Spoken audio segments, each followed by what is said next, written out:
Hey guys, welcome to Box Office Addict, my weekly live stream podcast where I break down the weekend box office numbers and when we talk about movies here a little bit with questions in the chat. I am sorry this episode is late. Here's basically what happened. I planned on doing this episode at 3:30 or 4 so I could get it done and then I could go watch the Oscars. And I was making cheese enchiladas for the Oscars. That was my dinner. And then I started talking to my friend Blood Money, and I said, okay, we'll talk for like 20 minutes and then we'll get to box office. We ended up talking for 2.5 hours about all sorts of stuff. So I had a 2.5 hour conversation. Then I go, oh crap, the Oscar starts at 8 and it's 6:45, and I haven't eaten dinner yet or done anything today. Really, I haven't done crap. I just spent most of the time talking to this guy. So I apologize. This episode should have been earlier, and I could have spent more time. It could have been like a 2-hour episode. Now, because of this, I'm going to have to rush this episode and make it a little bit quicker so I can catch the Oscars. But some episodes are 2.5 hours. Some episodes are 3 hours. Some are 45 minutes.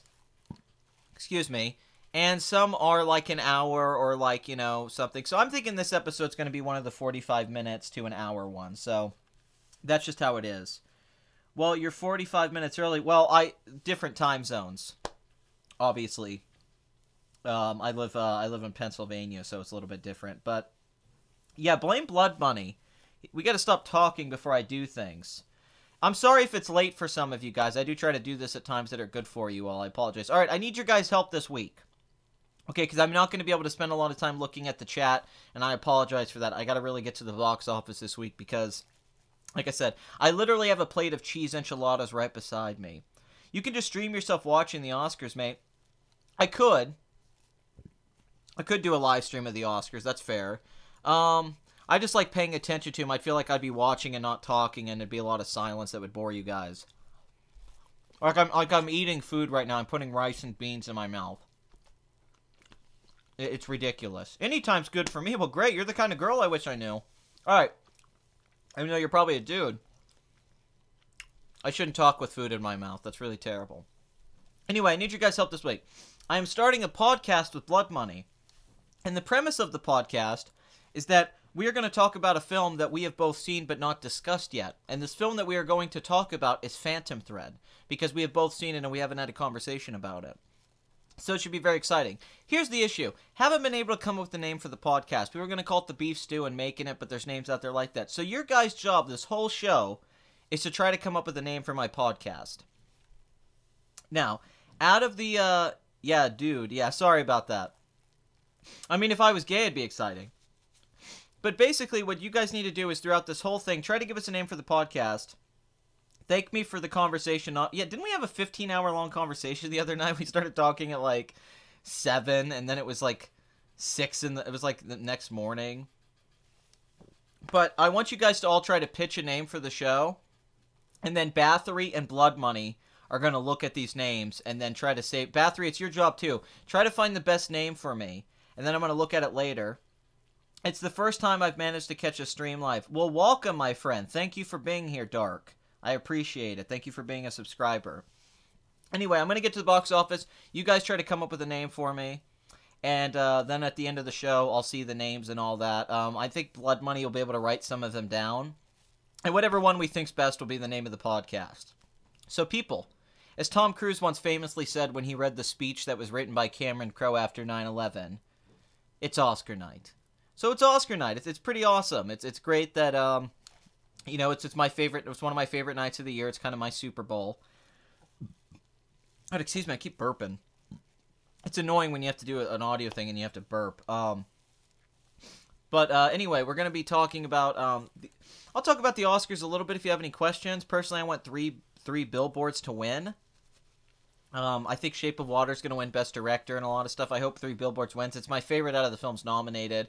Obviously, Frances McDormand's going to win. Sam Rockwell's going to win.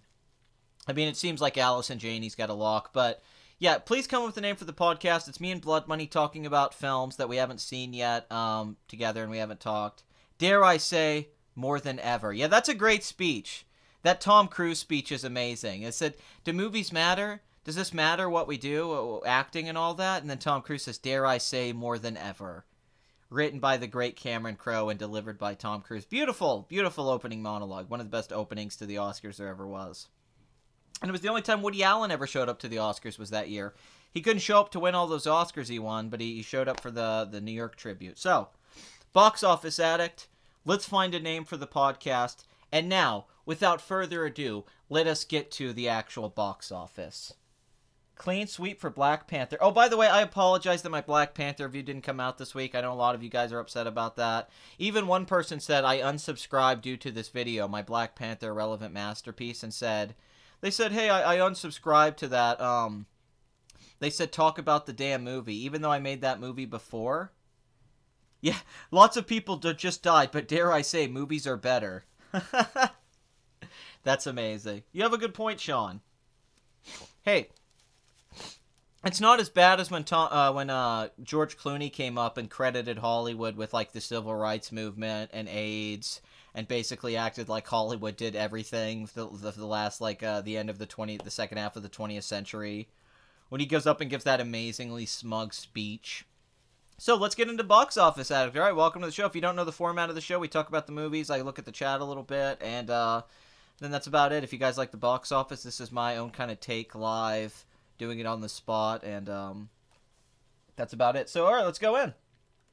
Thank you for tuning in, by the way, everyone. I appreciate it. And if you hear me randomly going to eat enchiladas or something like that, I apologize. But they're very good. They're very good cheese enchiladas. They got peppers and onions and a really good queso in them with several different kinds of cheeses, and you know, it's kind of like a good old pizza place I like to go to, Cheese's Crust.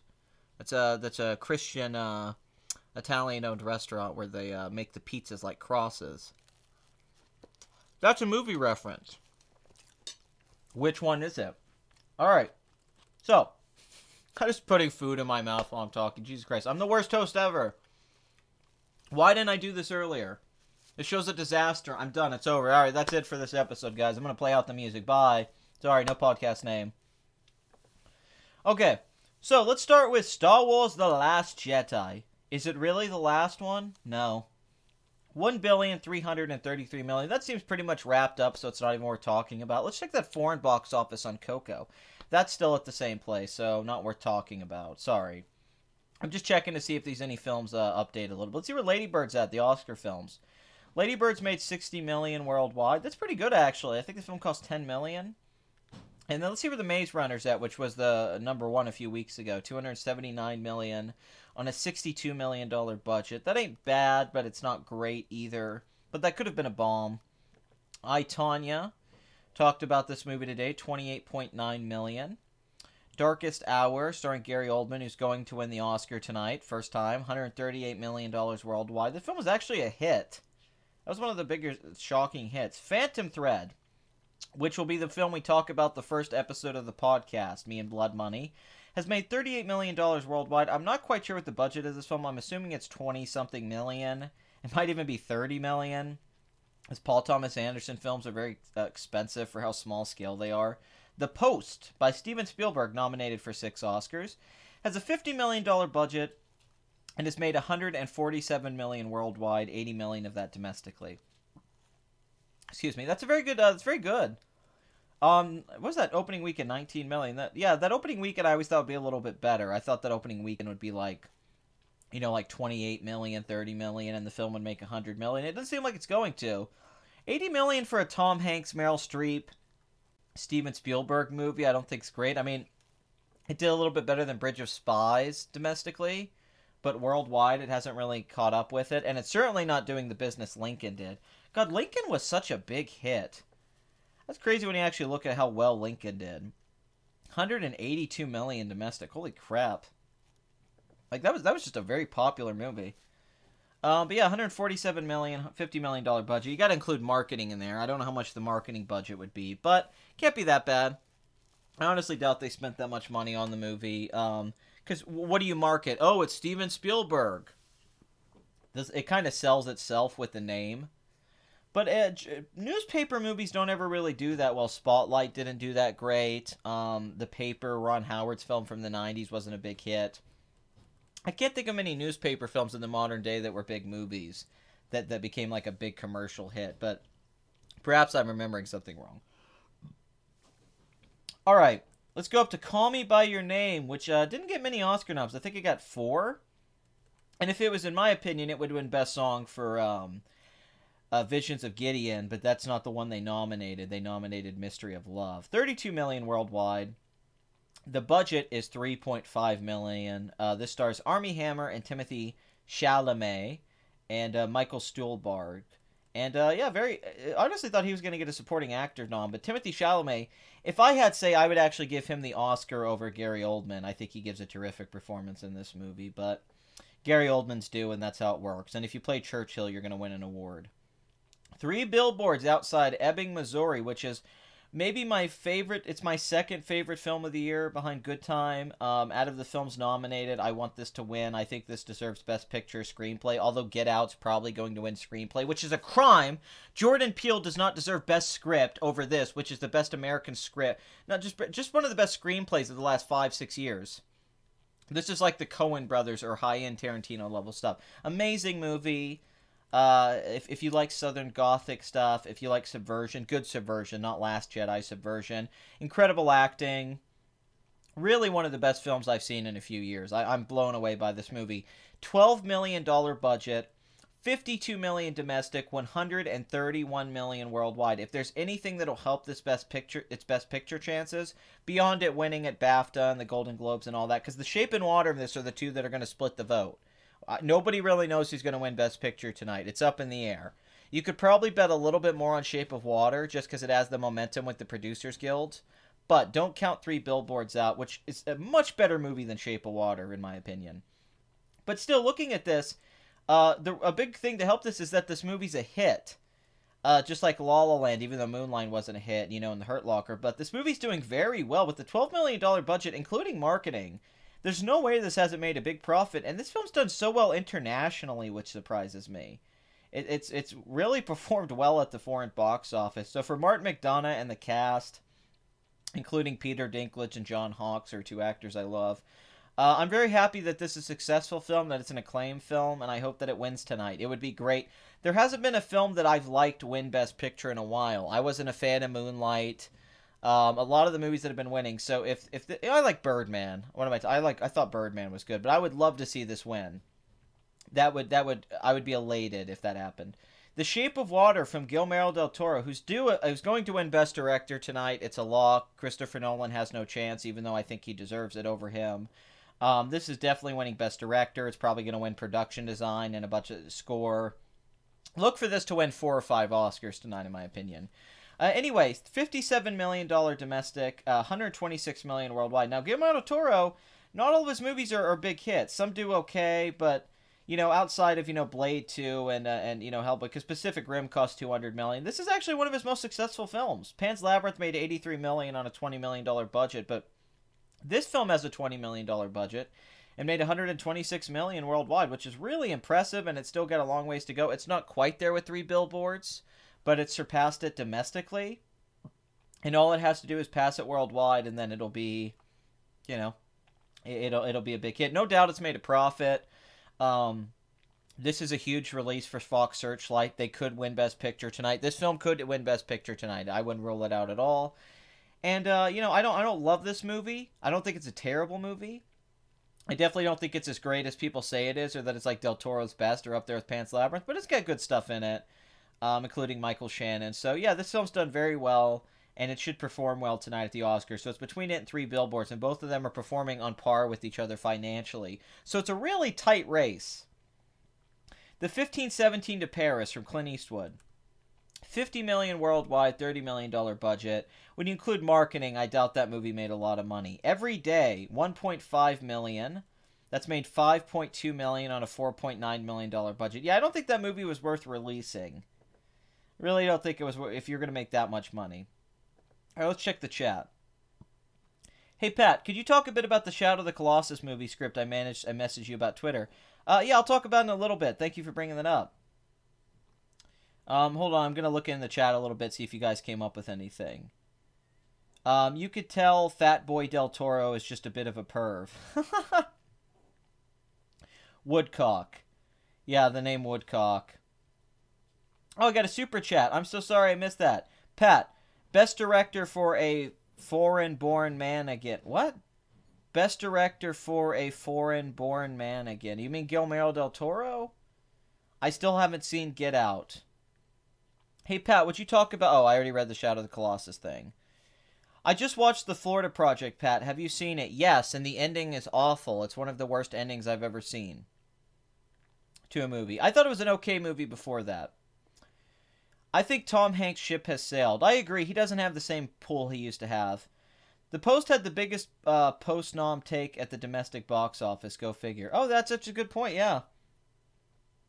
Yeah, a lot of the films being nominated didn't make a lot of money. There's not like a La La Land that was a big hit this year. I don't know or care whether she deserves it, but I know what they are like. Oh, Sid Nancy's a great movie, man. Yeah, I think his best performance is a Sid Vicious for sure. A Bloody Rewind. That's a great freaking idea.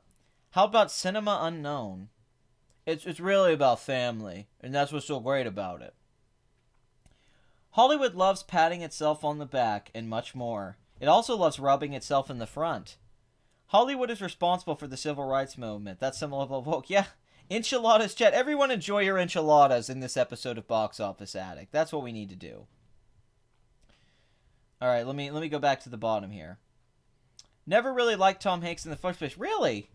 You don't like him in like Splash and Money Pit and all those great The Man with the Red Shoe and Volunteers. And he was really great in so many comedies that I loved. It's not the worst year financially I've ever seen. No, that's for sure. That's definitely true. Hey, to burst your 3BB bubble, burn victims are discharged in months, not weeks. What? I don't know what the hell that's about. Tom Hanks is going to play Mr. Rogers in the upcoming biopic, Will You Be My Neighbor? Oh, is he? I guess that makes sense. I'm more excited for this podcast than the Oscars, to be honest. I don't blame you. It's better. Let's talk about that Shadow of the Colossus script I was sent by one of the subscribers. It was very interesting. The only thing I liked about it was the idea that he was going to talk to the horse in a way to kind of break the fourth wall. His character, if you play the game, which I think you shouldn't even make into a movie, because part of why it works as a game is that it's a game, and you play as the character fighting each one of the colossi individually. But in the script that was sent, his character, to kind of talk so it's not just a silent film, talks to his horse as his friend, and basically he's talking to the audience. Now, I like that idea. I think that could be clever if his character was kind of quirky and weird and he actually thought his horse understood him. Sort of a never-ending story dynamic. And he talks to the horse, but he's talking to the audience and revealing things about himself. Everything else about the script was bad. There's a bunch of one-liners. They weren't going to humanize the Colossi. They were going to change the mythos. They were going to just make it much more of a conventional Hollywood movie. It was basically just going to be a movie about this, like, wise-cracking guy going out there and fighting monsters. And it lost a lot of that artistry that Team Ico brought to that game. But that's why I think it works better as a video game than as a movie. But the thing with him talking to the horse, that's an interesting thing. I kind of really like that idea that that you would have this kind of movie where this guy's riding his horse that's his best friend. And he's kind of a weird guy. I would make him a little weird. Like, he really thinks the horse, like, fully understands him. And he talks to it like it's his best friend. Like, maybe the horse has a name or something, you know? And he's like, hey, Cal. Cal, what do you think about this? And he talks to him, and it's almost like he's a little off when he talks to the horse. I think that could have worked cinematically.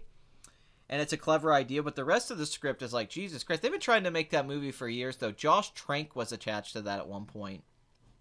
And I believe, yeah, that was after he did Chronicle. I believe he was attached to the movie at one point, which is really crazy to think about. Josh Trank at one point was going to direct like a $200 million Shadow of the Colossus movie.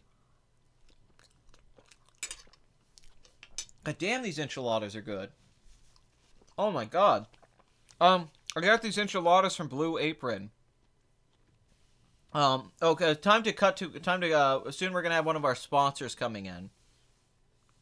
Alright, let's talk about The Greatest Showman with Hugh Jackman from Fox, which would now be Disney.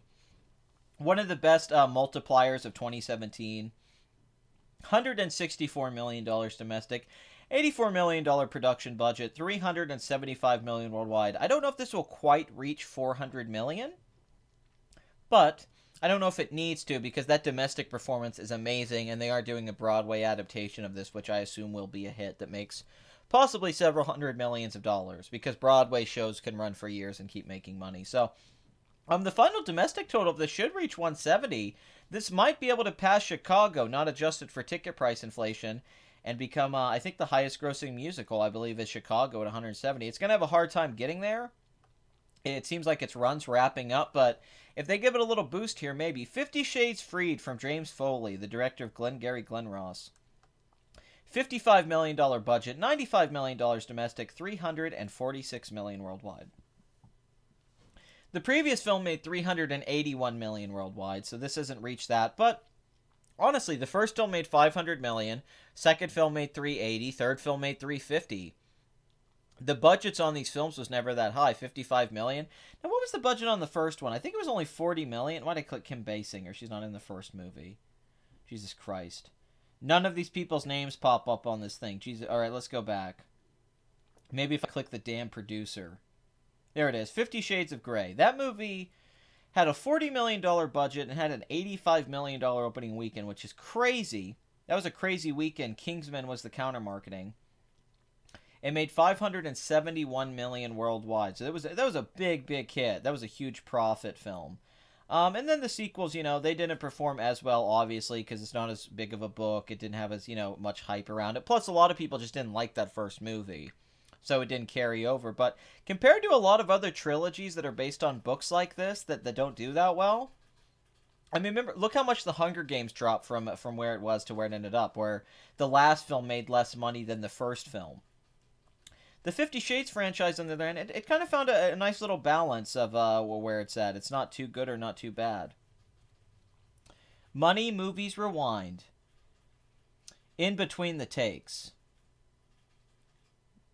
Let me go up and see if I missed anything you guys are talking about. Where did you say you got those very tasty enchiladas? Blue Apron.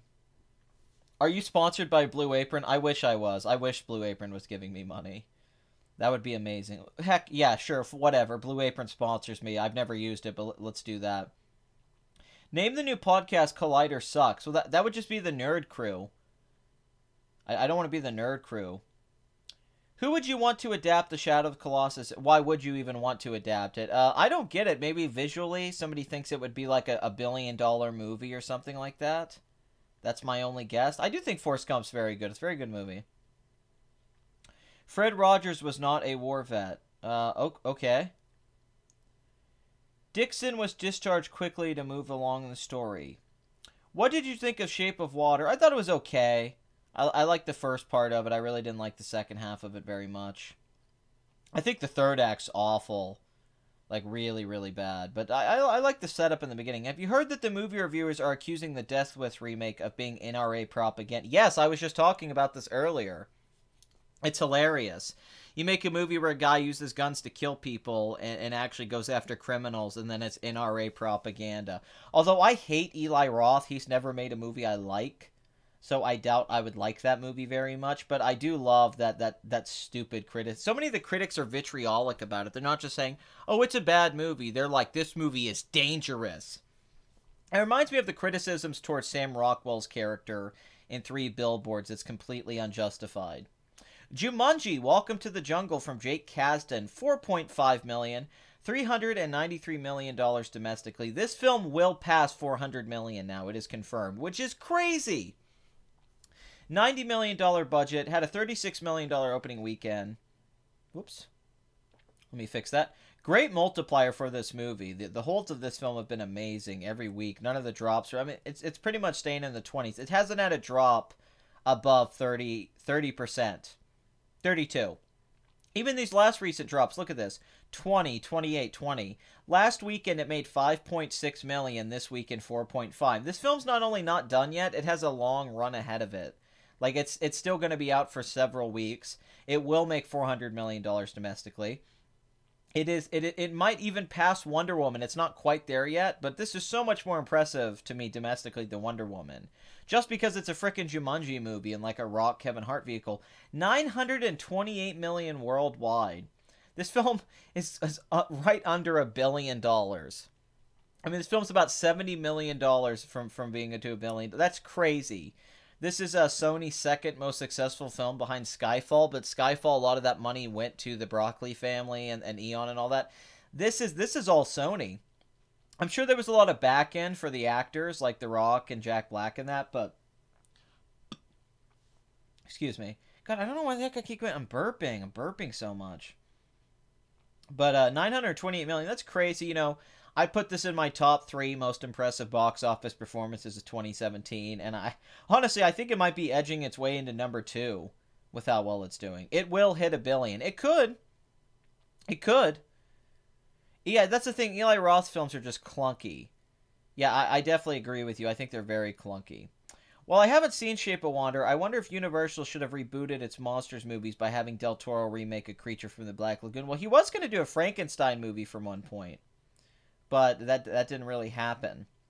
But I agree, that maybe would have been a good idea.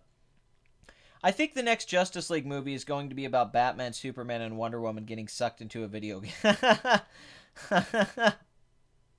That's funny, man. It's because what happens in Jumanji 2, Craig. He's saying that they need to do that so because it outgrossed Justice League.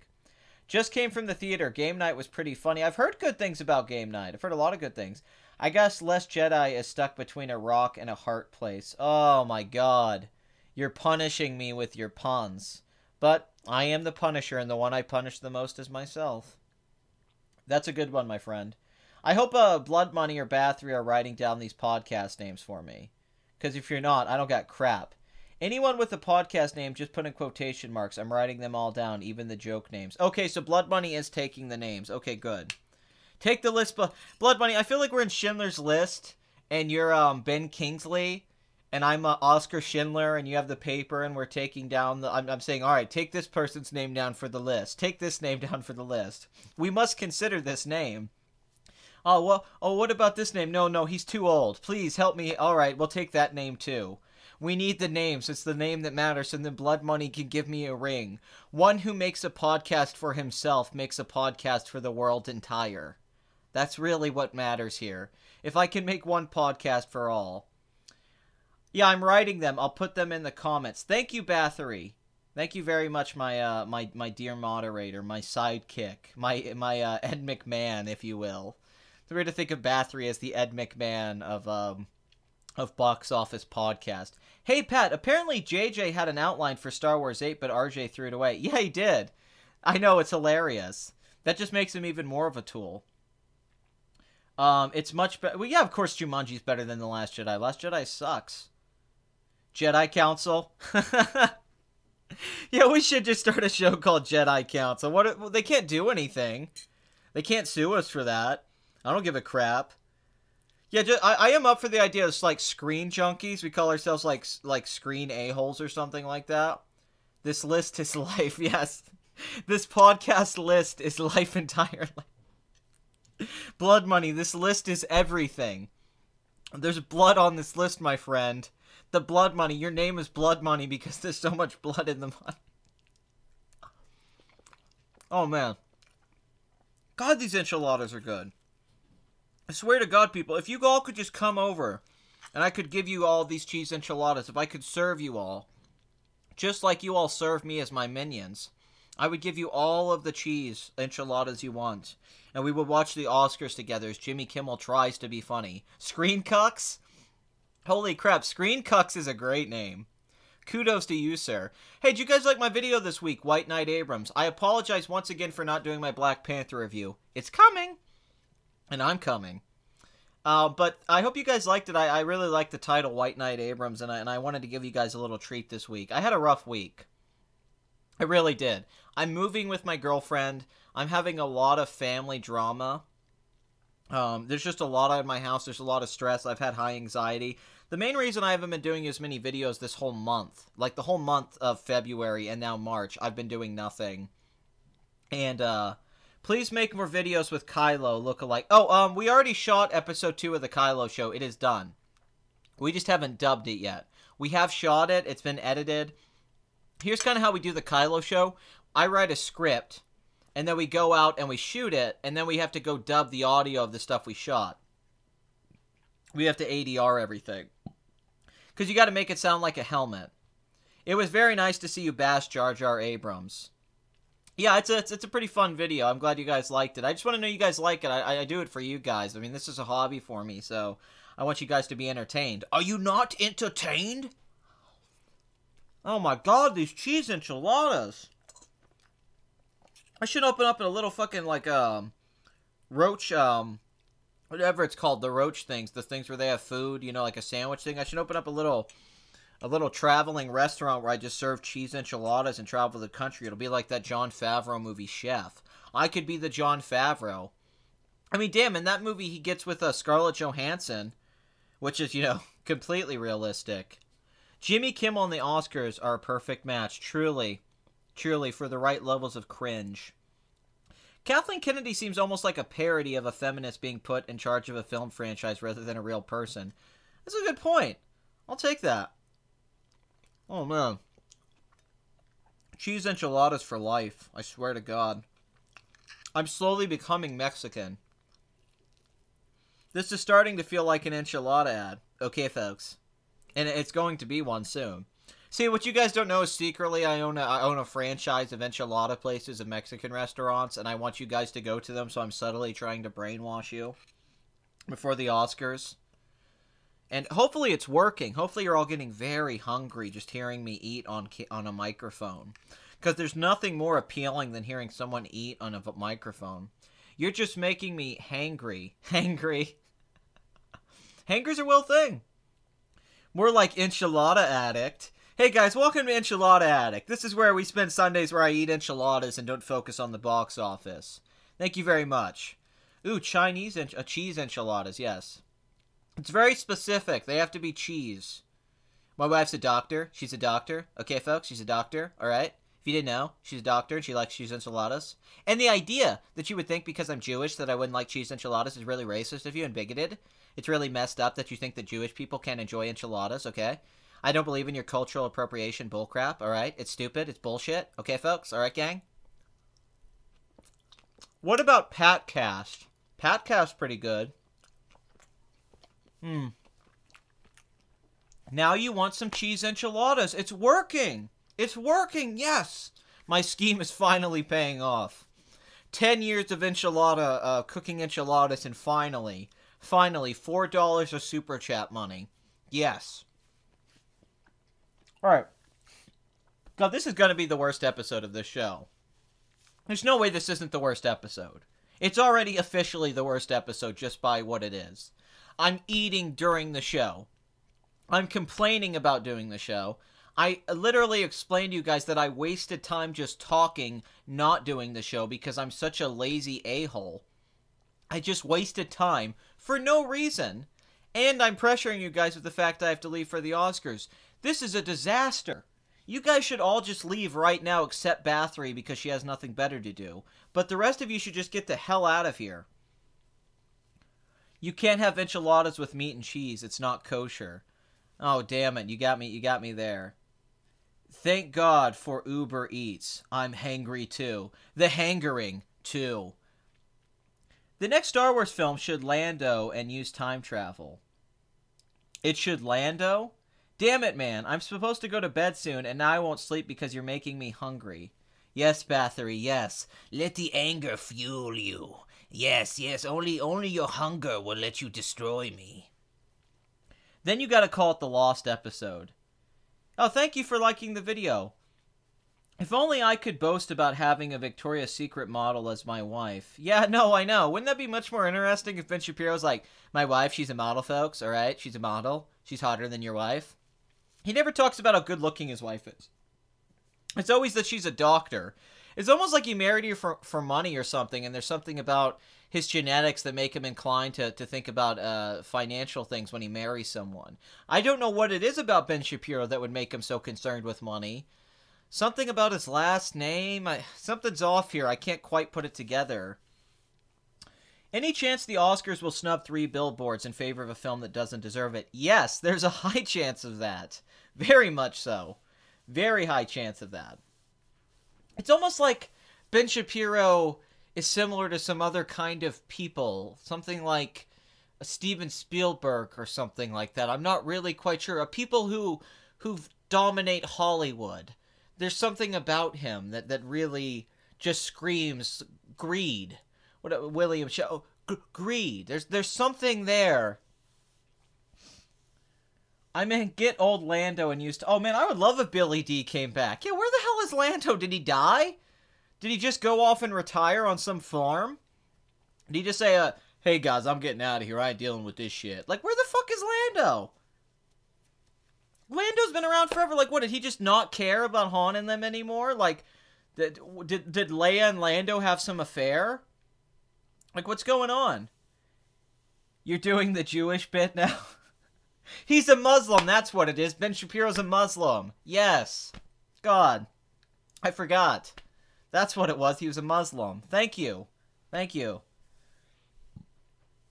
That's what I was trying to figure out, what it was. Steven Spielberg, the Muslim filmmaker. Yes. It's great. See, Schindler's List, actually, what Spielberg's doing is trying to show you that the Holocaust was a lie. But people misinterpret the actual subtext. Alright, I think he's Christian. Do you think I'm Christian? Oh, are you talking about Ben Shapiro? No, yeah. Yeah, he's a Christian. That's what it is. Yes, he's Christian. That's what I'm thinking of. That's where I was off, that he was Christian. What are they going to do if Billy D passes away? Not acknowledge Lando like they haven't for the first two movies? I thought Billy D is too physically unwell. Oh, is that true? Is he not feeling good? That really upsets me. Basically betray the Wait, Lando was going to be the Benicio del Toro character? Really? He was going to be DJ? That's weird. So wait, Lando was just randomly going to be in a prison on Canto Bight and be like, hey, what are you guys doing? Was he going to be holding a Colt 45 in the prison? He's just chilling back there? I mean, I'm not against it. But, you know, welcome to the worst episode of Box Office Addict. God damn these enchiladas. It's like crack. This is what it's like with crack. Not that I've done crack or anything like that. But, man, it's like looking at a plate of free crack. Even though I paid for these enchiladas and I bought the food to make them still. There's something about it. It's like crack, but it doesn't hurt your bank account as much or your nostrils. I wonder if I snorted the cheese, would the flavor go to my brain quicker? Damn, the new Star Wars trilogy is such ass, I'd rather they left the story be. Well, that's not happening. They were going to make him DJ? That's terrible. That's terrible. I'm glad they didn't do that. That would have been an awful idea, to have fucking Lando betray them like that. That would be so stupid. Why did Lando risk his life in Return of the Jedi if he was just going to screw them over later? Enchiladas are definitely the only draw to the dark side I describe to. That's the thing about trashing all them old characters, obviously. I saw some recent photos of Frank Miller, and he looks like a freaking ghoul. I mean, Frank Miller was never that good looking of a man. He always looked like some demon that crawled out of hell. What are your predictions for Solo? I don't know, like $80 million opening weekend? I can't see that opening to like $150 million or so. It would blow my mind. If Solo opens like Rogue One, I'm just gonna bow to our overlords at Disney and say I'm not worthy like Wayne's World. Lando was one of the best parts of Star Wars. I agree. I'm also upset he never got to play Two-Face in the Batman movies. He was just Harvey Dent. He's a former crack cocaine addict. But now, he's addicted to box office and enchiladas. Really, when the whole world turns on you, and you look into the abyss, and it looks back at you, and you see yourself for who you really are, all that's really left, when you strip away all the pretense, all the concepts, all the ideas you have about a persona, all that's left is the enchilada. Did you hear about Infinity War getting pushed up so Solo doesn't get... I thought they moved it up because of Deadpool 2. I read because they didn't want to deal with Deadpool 2.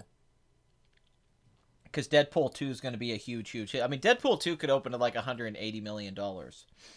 A Wrinkle in Time has gotten mixed early reactions, with critics calling it visually stunning, but it looked like a visually stunning and messy film. I think Ava DuVernay gets a little bit too much credit because she's only made a documentary, and she's made one good film, but apparently she's a genius. Everyone's proclaimed her a genius now. Yes, he was in the Lego Batman. You are correct, which is the best Batman movie in years. What about Infinity War? Infinity War could open to like 260 million. For sure. Do you think they'll kill someone in Infinity War Part 1? Yes, they are definitely going to kill someone off in Infinity War. I promise you they're going to kill someone off in Part 1. They have to make people more hyped for Part 2. They can't save that. They need to kill Iron Man or Captain America at the end of Part 1. They just have to. That really... I'm not saying Deadpool 2 would deliver as a movie. I don't know if it'll be good, but it's definitely going to have a good opening weekend. There's no way it's not going to have a huge opening weekend. It's Deadpool. Deadpool's huge right now. Oh my god. I only have 30 minutes left? Damn it. And I'm eating, I'm not even halfway through enchiladas. I have a plate of 6 enchiladas. And I've only eaten 3.5 of them. What am I supposed to do with this? Do you know how you guys keep interrupting my life? I'm just a boy who wants to eat his enchiladas and watch the Oscars. I want to watch Jimmy Kimmel make fun of Donald Trump and Harvey Weinstein, and you're taking that away from me because you guys don't care. You guys hate me. This is torture. This is cruel. I am the cat that is pawing at the string that you wave above my head. That is how you see me, as your own little pussy to play with. No more games, people. No more. You sound like a fat person right now. I think I'm becoming a fat person right now. I think I'm that chick with the hammer that beats the scale. Never again.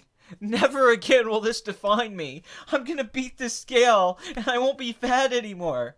I'm gonna break every mirror in my house, so I won't be fat anymore. I have to do it. I find it hilarious that journalists are putting Ava DuVernay on this pedestal. Oh, now you went up to the damn... Ugh! She just seems like the media is pushing for a wrinkle in time, Ava. Let's call her Ava Diversity? Huh? Huh? Ava Diversity? You guys like that pun? Huh? Huh? God, this episode's a disaster. I'm just gonna title this the worst episode ever. If they are sponsoring you, they should be after this promotion. Yeah, that's true.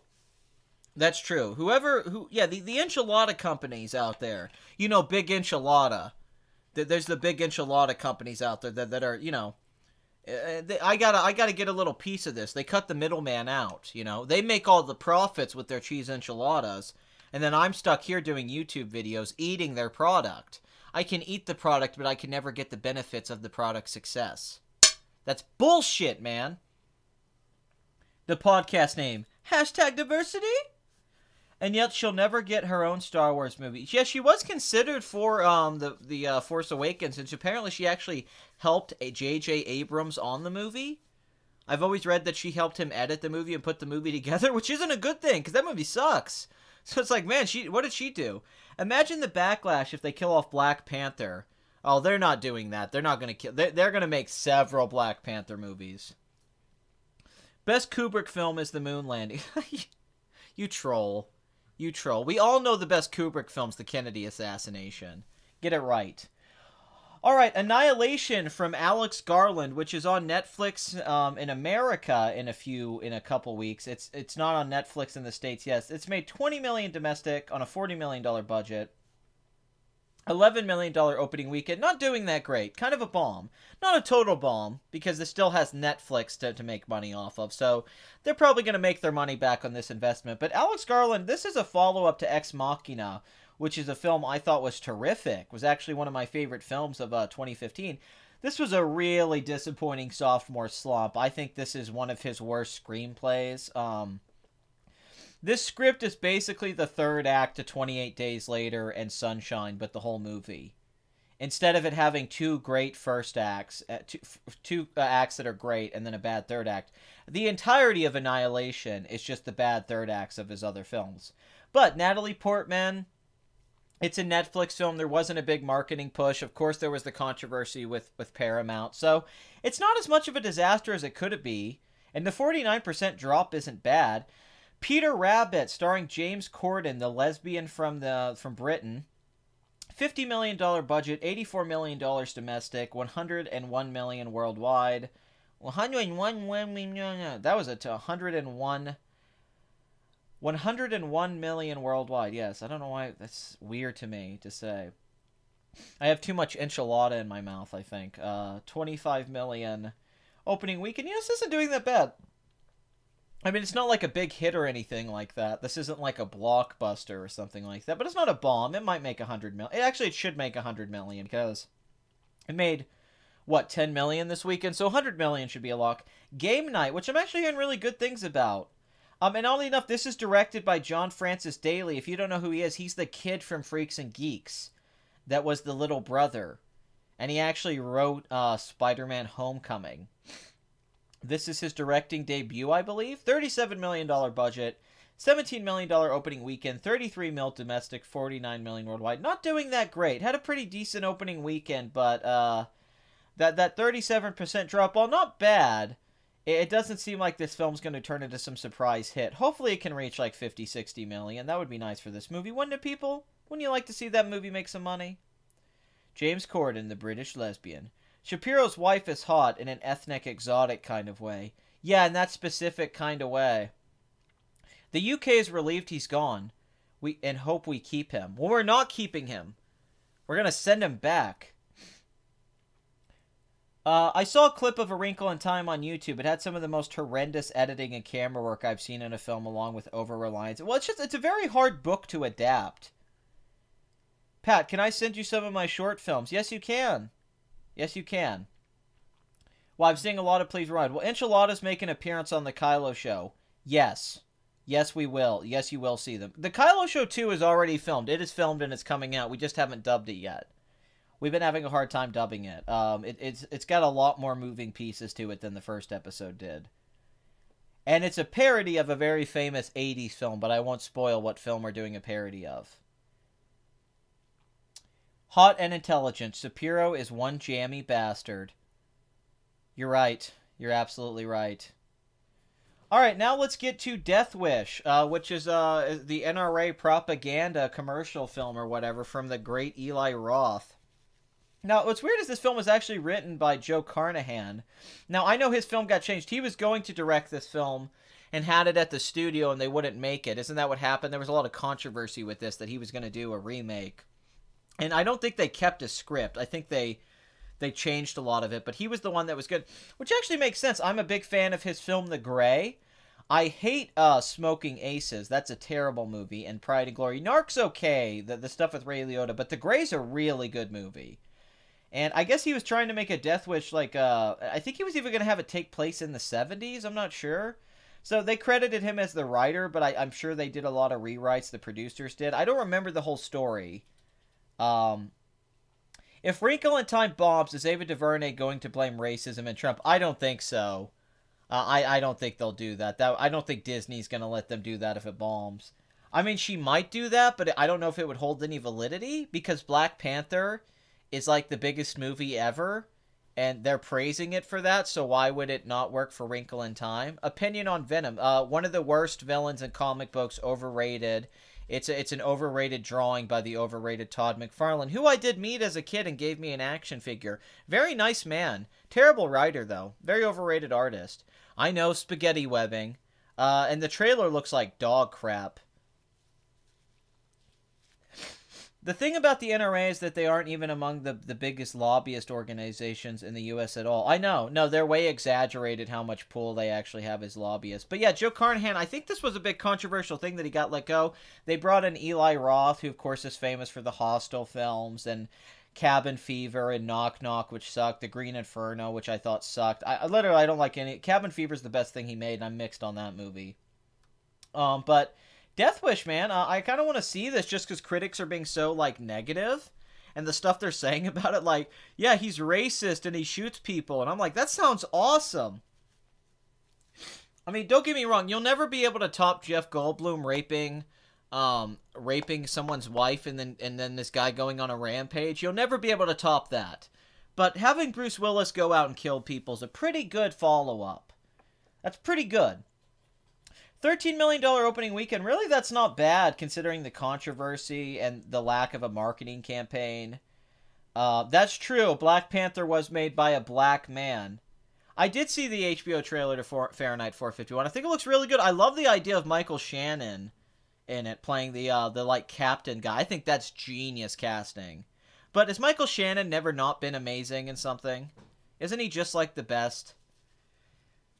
How would you feel getting Michael Mann to direct Bebop? Michael Mann back in like 1998, sure. Michael Mann now? No. No, I don't want a Michael Mann Cowboy Bebop movie. Back in the day, yes. That sounds awesome. Totally. Today, no. No.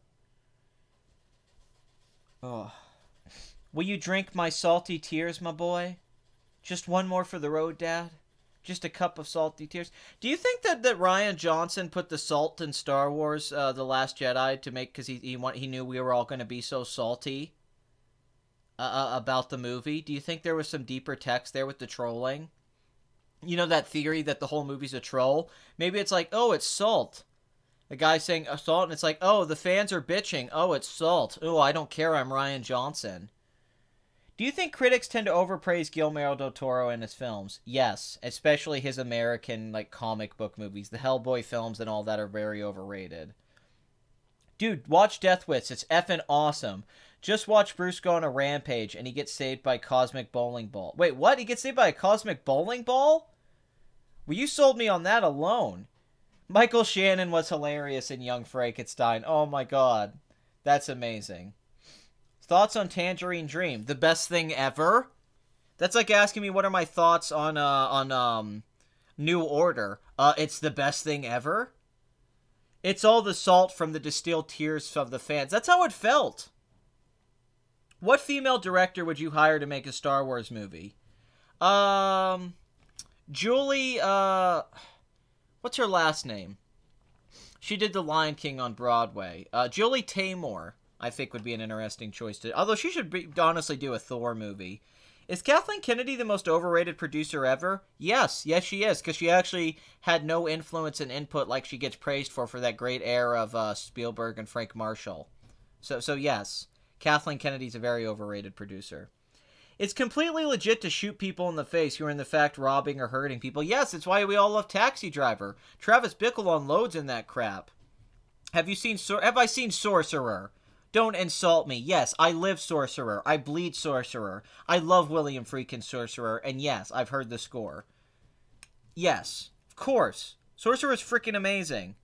Does Criterion release that? Criterion needs to release Sorcerer, damn it. They need to release that in The Verdict. Now. Not tomorrow. Not a month later. Not 6 months from now. Now. I want to get a call right now from Criterion. Like, hey, you know Sorcerer? Yeah. We're releasing it. Good job. Yes, he's about to get aced, and God kills a dude with a bowling ball. So literally, by God's will of wanting Bruce Willis to live, he sends a bowling ball to kill someone trying to hurt Bruce Willis. That is incredible. This Eli Roth, maybe I didn't understand. Maybe you're a genius. Maybe I've been wrong this whole time. Patrick Williams. I actually like Patrick Williams quite a bit. He was great in Fargo Season 2. And he's really good in Hard Candy and Little Children, which are two films I would highly recommend. Yo, what's up, Pat and Chat? Just join in. Sorcerer is an underappreciated classic, Jim, yo. I don't know why I read that as a black guy. The original is much better than Sorcerer. Wait, really? You think than the 70s Sorcerer? Heck no. The 70s is awesome. How is Kylo doing? I hope well. He's fine. He's fine. He's resting right now. He's sucking on my nipple and getting my blue milk. It's very good. It's very good that he's getting the milk right now from me. It's okay. It's okay, Kylo. It's okay, little baby Kylo. Natalie Portman is a pompous twat. Yeah, she is, but she's pretty, though. She is pretty, though. Alright, we've talked about Death Wish. Now let's get to the box office addict movie of the week, which is Red Sparrow, starring Jennifer Lawrence, who couldn't watch Phantom Thread after 3 minutes. Because it's all about a narcissistic artist who makes women fall for him because he makes them hate themselves. Which, despite Jennifer Lawrence being such a basic biatch, that's so true of what Phantom Thread is, and it's beautiful that she said that. Wait, Francis Lawrence directed this? I didn't even know that. It's the Hunger Games guy. Holy crap. Now, I'm going to say something crazy here. I like Francis Lawrence. He's like this hated director, but I actually think he's a really good technical director. He's clearly trying to be David Fincher. But Constantine, despite Keanu's really crappy performance, visually an awesome movie. Stan Winston's special effects to this film are killer. This movie has awesome CGI and special effects. Like, Really good CGI for, 2005. And Constantine has great cinematography and visuals. I'm a big, big fan of the look of the film. Just think that they could have cast a better lead. I Am Legend, once again, first half of the movie I like. Second half's terrible, not a good adaptation of the book. First half of the movie, though, I do like. The CGI monsters look terrible. Water for Elephants, I thought was a surprisingly okay film. I think a good little movie. Now, the odd thing to me is the best Hunger Games movie by far is this one, Catching Fire. It's basically a remake of the first movie, which I did not love so much. And this is a solid movie. This is the Prisoner of Azkaban of this franchise, if you will. And he did a really good job directing it, and then he followed it up with the next two films, which I didn't like as much.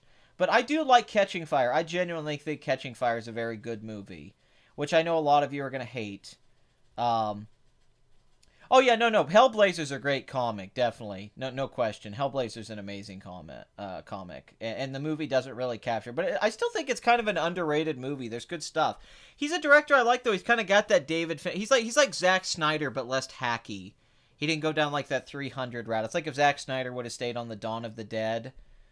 I like The Elephant Man, even if it's an old... Well, it's not actually an old black and white movie. It's an 80s movie that was shot in black and white. Hey, Pat, someone on Twitter likened Zack Snyder to Picasso and the critics of Snyder films to the mob that chased down Picasso for making different... That's amazing. That's amazing. Do not read any spoiler reviews before seeing Phantom Thread. It's my number 2. Yeah, I have a major review coming out for that soon with Blood Money. And we have not discussed what we feel about the movie. We are not allowed... We tried to talk today, and we could not... It was bothering us. Like, me and him kept talking, and it would be a little hit like, hey, what about this thing in Don't say it! Don't you say it! If you say it, I'm gonna kill you, man. I was about to hang up on him. We just got too intense. And if she could actually act. Oh, Craig. I love you. You're so funny. You make me think of Craig on South Park. Anyway, Red Sparrow, which was hyped up to be a big hit that was going to have like a $40 million opening weekend.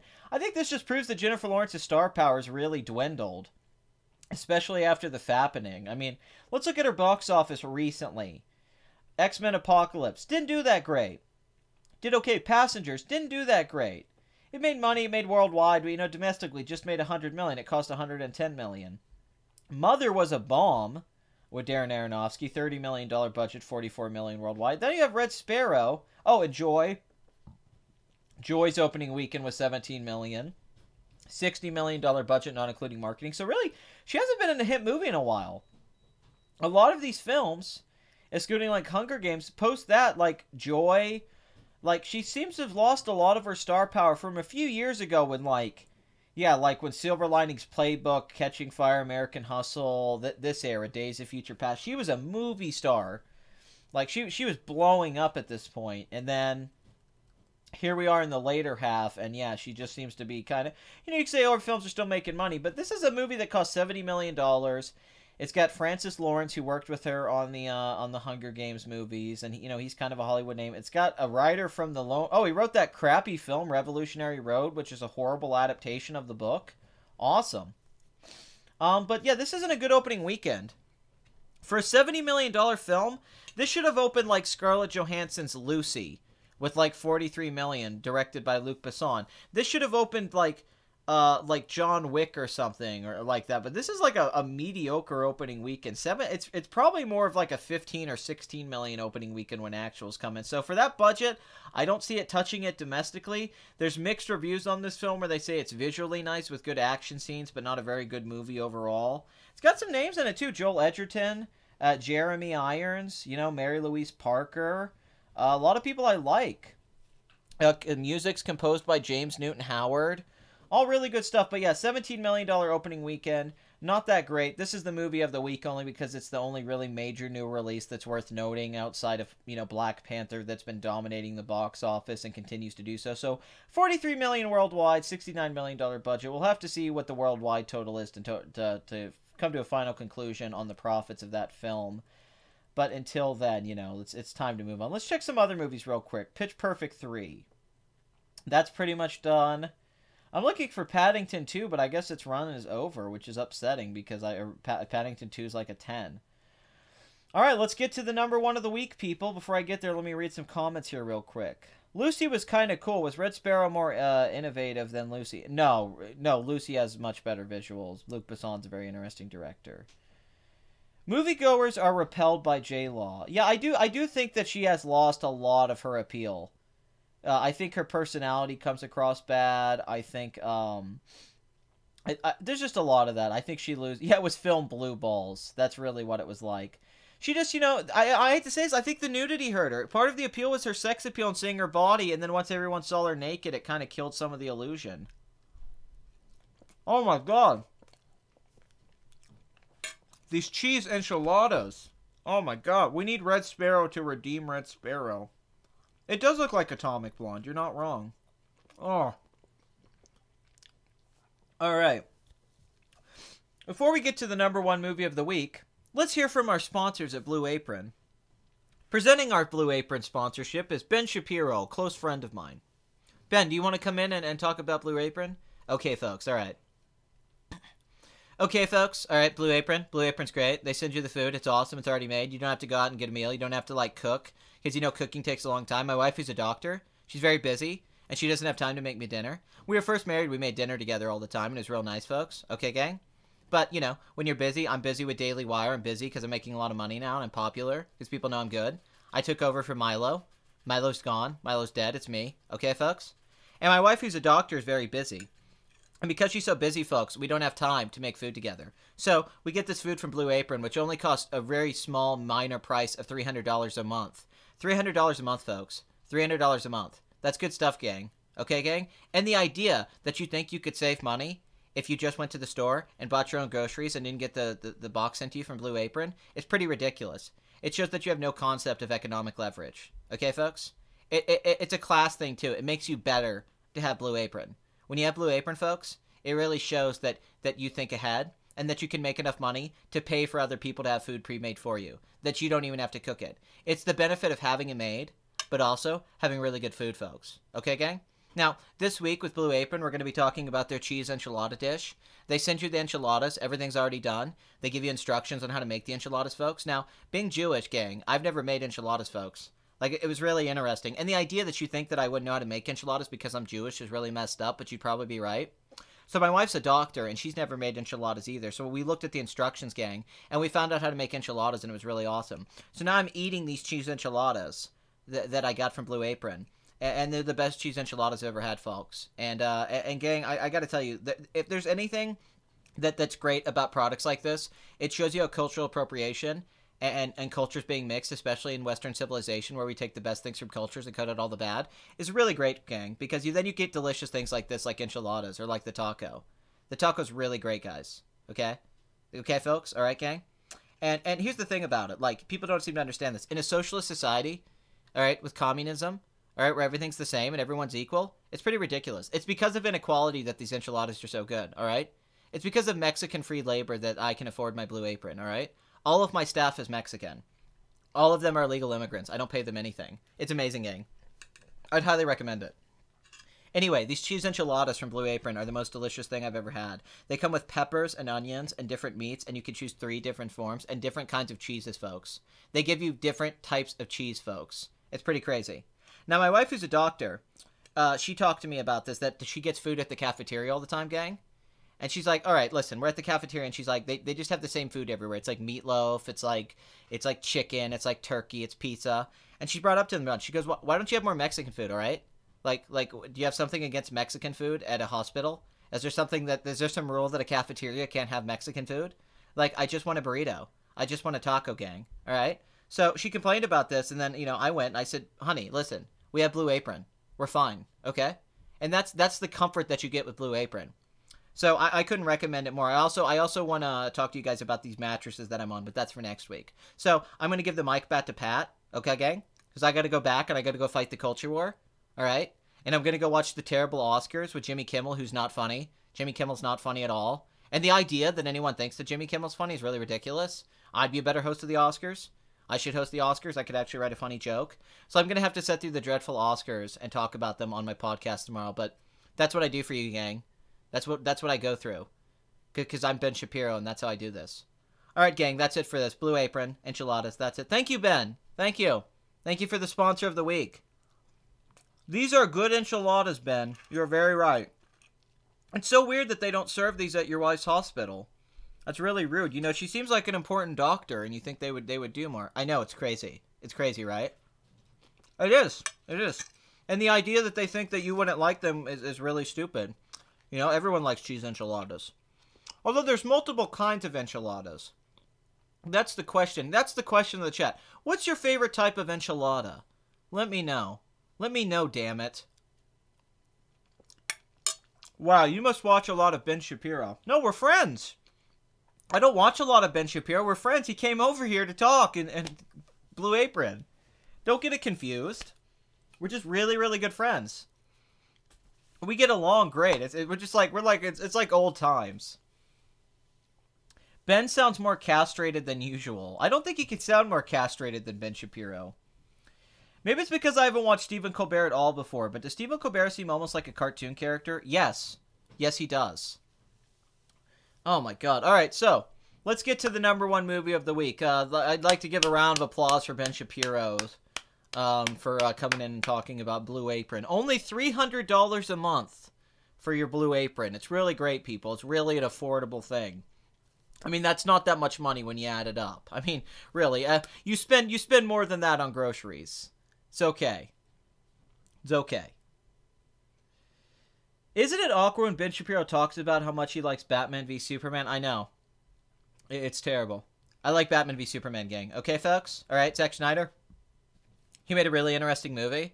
I like the commentary. It's geopolitical commentary. It's really interesting. That he's deconstructing the myth of the Superman, of Superman being this like godlike figure, folks. And people just don't appreciate it because they just want to overpraise Marvel movies. It's Disney. They just want to overpraise Disney. And they don't want to give appreciation to DC and Zack Snyder's decent. I can't even do that. I can't pretend that Ben Shapiro loves. Can we watch Kylo and the Stormtrooper try Blue Apron? Yes, we can.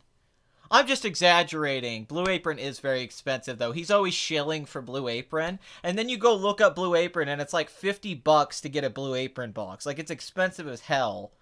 Like, it's not cheap at all, and he's always, like, talking about how beneficial it is. I'm like, no, it's not. I could go buy chicken and rice and vegetables and cook myself dinner all month, and it would taste better and be more consistent, and it would be cheaper than blowing money on some boxed food they send me from Blue Apron.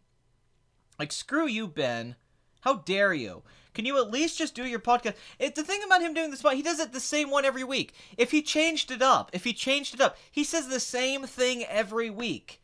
It's like the same spiel. He just reads his paper. It's like, Ben, when I listened to your previous 500 shows before this, I heard the Blue Apron ad. I get it. Get Blue Apron. I still don't have Blue Apron, bro. You're not convincing me. Mix it up a little bit. What about Red Apron? What about Green Apron? Why are you so stuck on Blue Apron? What, do you have a bias towards the color blue? Are you a racist, Ben? Okay, folks. All right. Blue's the best color. All right. Blue's the warmest color. All right, gang. One Punch Man. How are you, man? Oh, it was so bad this week. Someone tried to tell me that I didn't know what One Punch Man was in a comment because I made the joke that Ray was like One Punch Man. And I was like, I went on a whole tangent last week about One Punch Man. How dare you? Once again, welcome to the worst episode of Box Office Addict. I'm not gonna pretend that I'm better than what this is. I know this is a failure.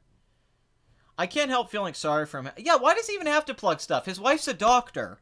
He's a Harvard graduate lawyer, and he has a hit show. Why does he need sponsors?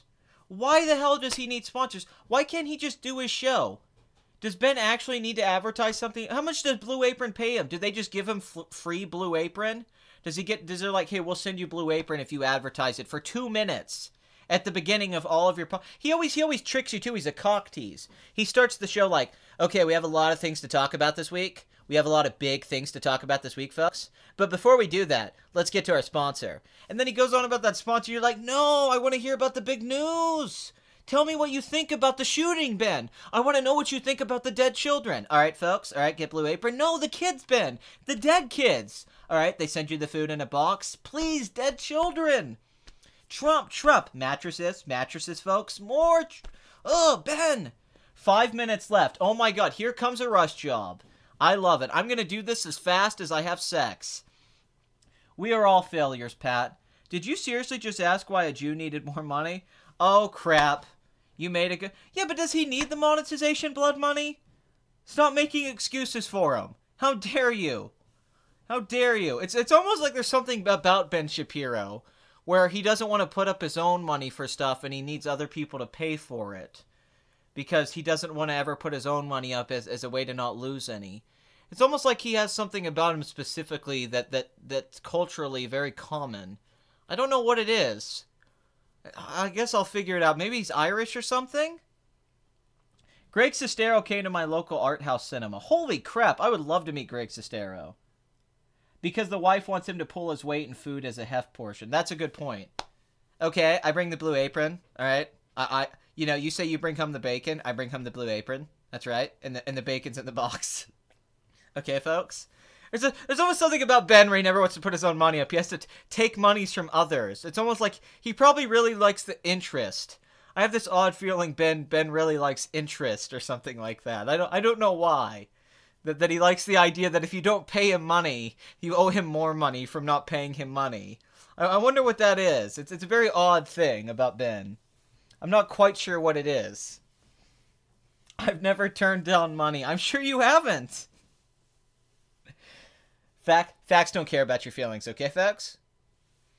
Okay, let's get to number one. Black Panther, $65 million this weekend. What the hell is with this movie? This film's definitely going to make $1 billion now. It's at $897 million. This is going to pass the Avengers. Am I crazy to say that? The Avengers was $623 million. This has already passed Age of Ultron, which made $459 million.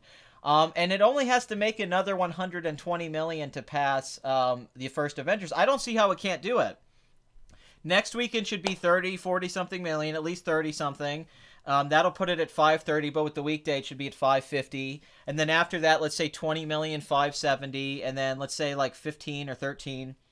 So like 583, and then let's say a little under 10. So, but then with the day-to-day box office the week, it'll be over 600 million. So I'm going to go on the limb and say this film has a very high chance of passing Joss Whedon's The Avengers as the highest-grossing Marvel film, which is crazy.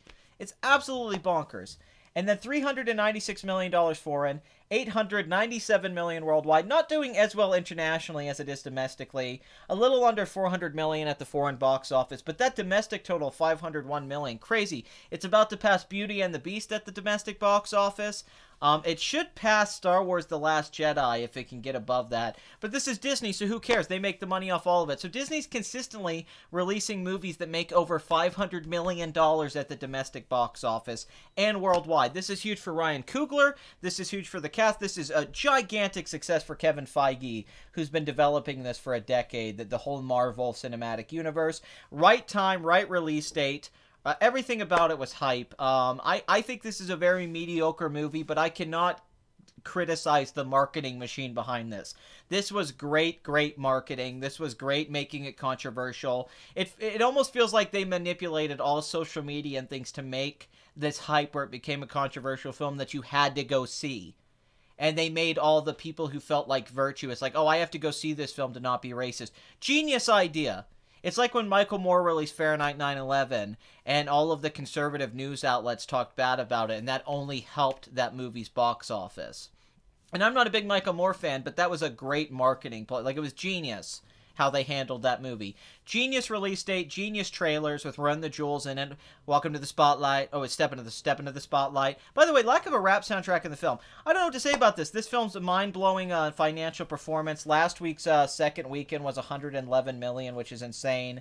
And then, of course, you have $65 million this weekend. So, do you guys think I'm crazy? You think this will pass the Avengers? It has to, right? This is definitely passing the Avengers, isn't it? All right, so... Yeah, no, they know that the marketing machine at Disney is frickin' god tier. I just want to work at Disney so I can retire after they advertise my movie. How did Black Panther become so successful even for a Marvel film? I don't know. If 13% of the population's black, and you have to think, if all of the black people, and I'm not trying to be racist, but if 13% of the population all went to go see this movie like 2 or 3 times, that would explain a lot of this box office. If 13% of the entire population of America is going to see this repeatedly, which I think they are, that's pretty crazy. And if you look at the foreign box office and all that. All right, the Oscars come on in a minute. That's it for this episode of Box Office Addict. If you're listening to the show, you're a box office addict yourself, and I'm not here to help you with your addictions. I'm here to encourage them. By the way, this is the worst episode ever. Sorry it was late. Everyone blame Blood Money. Anyway, collect the podcast names. We'll pick them later. There's a podcast coming. My Black Panther review is on this way. Pat, you like shitty movies. You got to see Dancing. It's on. Real film title, by the way. Have you heard of it? No, but I'm looking for it. But guess what is on? The freaking Oscars. All right, guys. Get your cheese enchiladas. Get your remote. Grab your Mountain Dew, Pepsi, Coca-Cola, Dr. Pepper. I'm a pepper. You're a pepper. Drink Dr. Pepper. And let's watch. I'm going to play you out some Sharkfoot music. And I love you guys. Always have. Anyway, to the great Bathory, the beautiful, wonderful, elegant, great Bathory, thank you for being my moderator and my Jim McMahon. To Blood Money, my dear Jewish friend, I hope you can forgive all my anti-Semitic jokes. And to all you subscribers out there, hey, just learn to love each other, man. If everyone could learn to love each other, the world would be a much better place. It's over, Johnny. It's over.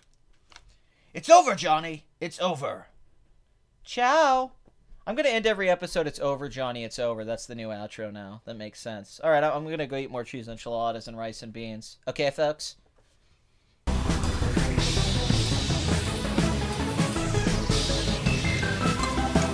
Oh, cheese enchiladas, yes.